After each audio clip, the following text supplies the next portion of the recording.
Here we are, guys, back on the farm. I was just trying to enjoy a quiet 5 minutes. Toon's nipped into town doing her daily errands with her mum, and I thought I'd have a sneaky brew and 5-minute hammock time.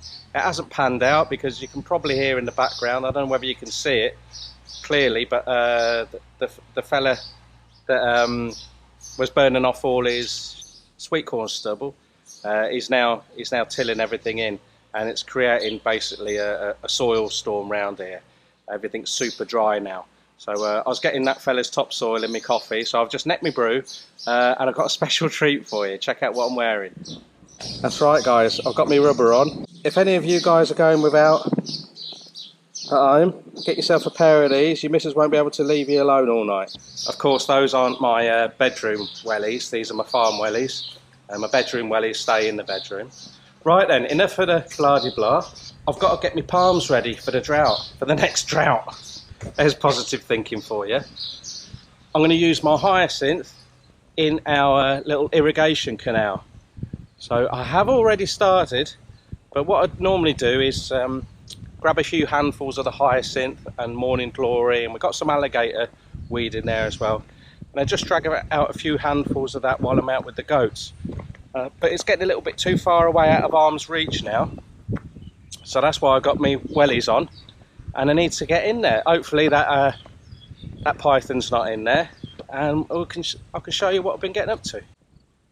I showed you down here on a recent video that a couple of palms I'd already mulched heavily with the water hyacinth. That was out of our walking catfish pond, but it's a bit far to use the wheelbarrow for going further down here. So my idea is to back our trusty pickup truck up to very near to the pond, launch it straight in there, and then drive it down here, launching hyacinth both sides of it. But the irrigation canal has produced a lot for us. Now this particular end, which is the highest point of the little canal that we've got, you can see it's started to dry out now, and I've cleared most of this out. Say most of it, I don't clear all of it out because we want it to grow back again when the rains return. I'm pretty sure the camera can't pick it up, but there's thousands of fish in here, and this is the second reason I want to clear it out. It's going to make it a lot easier for our wild fish harvesting session. I imagine that'll be another couple of weeks yet.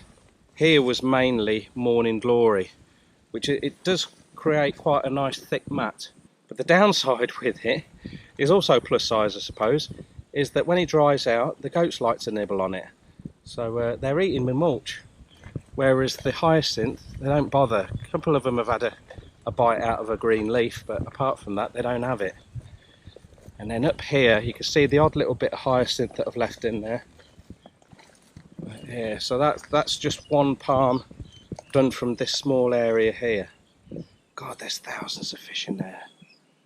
Unfortunately, most of them are what we call basil, just a very small silverfish that doesn't grow much bigger than a couple of inches. But they're a good bait fish. A lot of other fish will feed on them. So but I dare say there'll be lots of other little species in there. Yeah, it's a shame it's not more snakehead and oh, which I can see in there. That's just a shame about the camera. If it wasn't cracked on the viewfinder, I'd submerge it because it's quite clear in there. Right then, now normally I do this with the goats, but I was going to drag the little goats out, but they're under the bamboo at the moment. Right, so I've been taking it from there. You can see how high the hyacinth is, and then just dragging it over here and putting it there. But I generally can only do a couple of handfuls. You turn around and the goats have legged it, or they're starting to eat one of the palms. I thought, right, although the goats are a bit busy, I'll come out and I'll get some moved. None of the hyacinth that you see here was put in this year. So after a 6-month drought, where this was absolutely bone dry, some of it still survived. Of course, there would have been some seed dropped at the far end over there. I can see some of the lilac colour flowers on there. When they pass over, the heads will drop some seeds.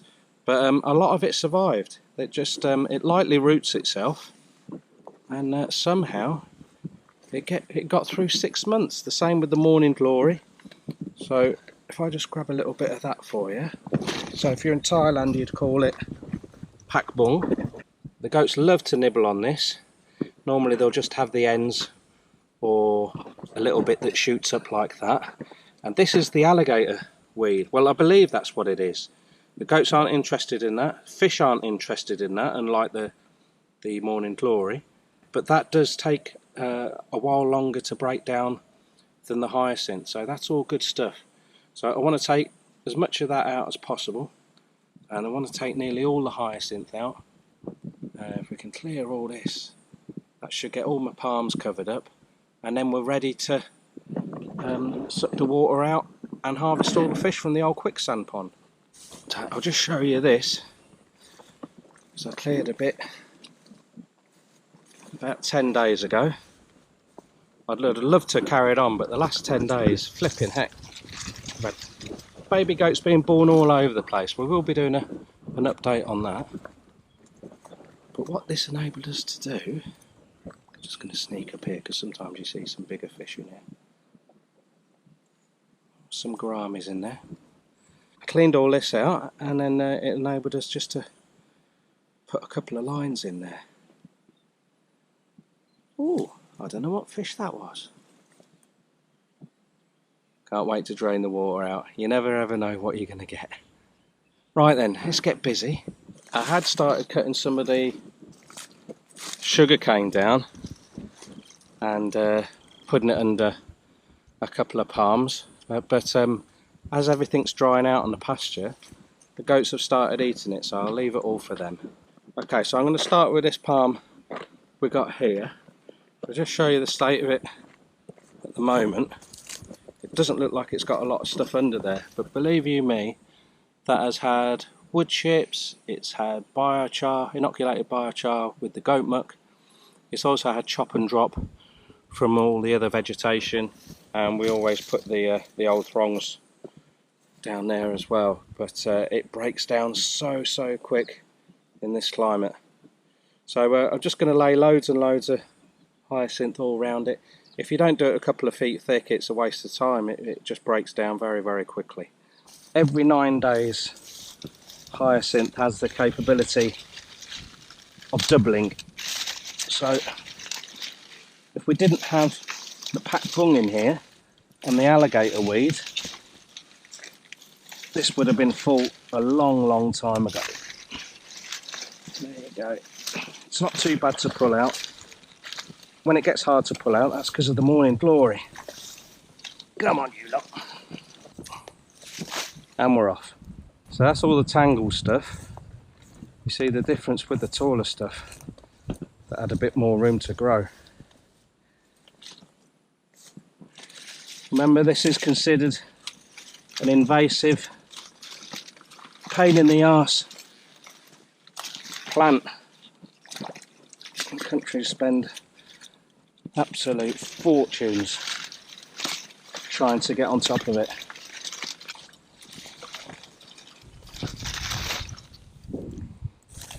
I've had people say in the past, why don't you compost it? Well, we could do. Certainly a very good idea, but to me it's far more use for covering up the soil. If we get another 6-month drought, I need to protect that soil and hold what little moisture is in the soil. I do believe this is a little bit deep for me wellies. Already got a wet sock. Some people have even developed a way to make like biochar out of this stuff. Obviously they dry it first. I'm not convinced how effective it would be because it's a very soft plant, so the structure of the biochar, I'm not sure about the surface area. I can't imagine it's going to be anything comparable to the likes of hardwood or bamboo. From what I understand, bamboo makes the best biochar. Right, I'm going to have to ditch the noggin cam because I can't wear me out at the same time. I'm burning my swede already, so I'm going to switch over to camera.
Well, once I got water in my wellies, that was it. I was all in. And I was in there for about 45 minutes. Toon's just tipped up back home, so I'm going to go back, have a sit down for 5 minutes with her, and then I'm back out again. So I'll just show you what I've done. I reverted from trying to pull it from the outside because the water was going over my wellies anyway, and I couldn't get really far enough. I know some people have said in the past, ooh, just see a big fish come up. Actually, I did jump at one point, the fish got inside me welly. Yeah, some of you have said use a rake, you find it easier. I do use that, in fairness, for the hyacinth when there's nothing else there. So really easy because they're just like a floating mat, so it's very easy to pull them out. But this pat bung and alligator weed, it is so thick in there, you can't get it out with a rake. It's quicker just to throw yourself in there and pull it out by hand. So let's have a look how we got on. So I'm guesstimating it could be a little bit more, a little or less. 45 minutes. It's pretty much as clear as I want it, the bit that I've done. I don't mind leaving a bit over the far side for the goats to nibble on, and a few hyacinth for them to root in the bottom of the ditch once the water level finally drops right down. I could have ideally waited another week or two for the water level to go down, but it's very, very soft mud underneath. It is a clay. The problem that I do foresee is down there. Unfortunately, it's where our best hyacinth growth is, but that is the deepest and the softest area there. For those of you that watched our draining and collecting wild fish by hand a couple of videos, that's where the first one was. So I don't know, I'll probably be up to my chest trying to empty that, so maybe we're going to leave that there, I don't know. But certainly up here I've got a bit more to clear up to that next palm on the right that you see there. But that's a fair old bit of biomass there, and that's quite dense. That's mostly alligator weed and morning glory there. At least I can grab by big handfuls now and then just move it over to the palms. Right, I'm going to head back. I had been putting some around the palms, but it was taking a little bit too long, just getting like well, it's a reasonable size handful each time, but I want to maximise my efforts and get hoofing great handfuls and put them round. That's about half of what I want round there. I reckon I've got enough to do, well, at least these two, because they're already started. So if I can get those two, this one, and maybe another one that's next door down there, I'll be happy with that. But I could put the mulch on thinner, but then I'd have to redo it several times. It's a false economy really of effort. You might as well do it properly the first time. Do a huge thick layer, I'll bring it out quite wide, nice and deep, and then it'll last for quite a while. That'll all become like a spongy mattress in there. Good stuff. And the amount of soil that's coming out with it, all goodness in here. So it's not just root, there's all sorts in there. I haven't picked a very good one actually, but it's dragging loads of stuff out with it.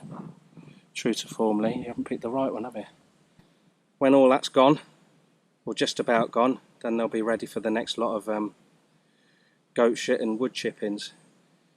But if it's super dry, then it'll just be the wood chippings. You don't want to sort of like keep on fertilising them in the middle of a drought. Right then, let's get back, Lee. So if you're looking to book up for a week's stay at Four Pang Farm, Thailand with Toon and Lee in 2021, book early obviously because we're absolutely ram-packed. You come this time of year, that's what you'll be doing with Lee. So if you can't get your heads around wading in muddy water along with the Burmese pythons, then don't worry, you're not going to get out of it. You can stand on the bank and I'll throw the hyacinth to you. If you see me getting pulled under, we are expecting you to dive in and help out. Right, let's get back and see the missus. She's probably going to be all over me when she sees me in my wellies. If you doubt the pulling power of wellies, guys, I'll just give you a true story. Way back, we're going back a long time obviously when I was single, and because I come from a fenland area in the UK, if you know the UK and you've heard of the fens, then you won't be surprised to learn that we used to go nightclubbing in our wellies, me and the lads. First time I went, brand new pair of shiny wellies. I've been polishing them all day. And, true to form, I pulled the most stunning woman in the whole of the nightclub. Got her up to dance, and she had, well, the only way I can best describe her skirt was the size of a belt. And we're slow dancing away. I'm absolutely chuffed, can't believe me luck. And then what I saw next frightened the bloody life out of me. I was absolutely distraught for a minute. As I looked down, admiring my shiny wellies, I noticed that it bloody split open on my right foot, all the way along the top. I was distraught, absolutely distraught, and then I realised, Lee, you silly sod, they're not split open. It's that naughty vixen that you're dancing with. She's wearing no knickers.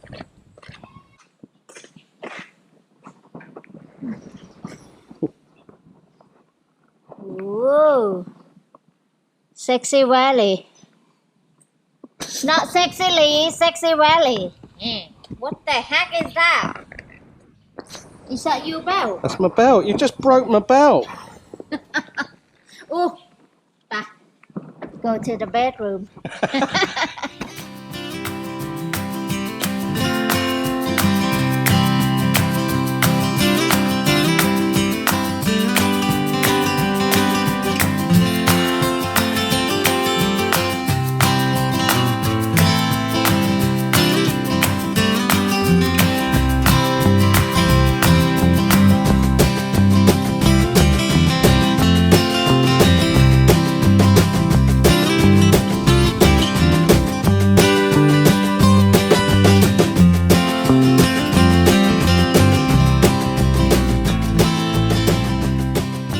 Come to show you guys.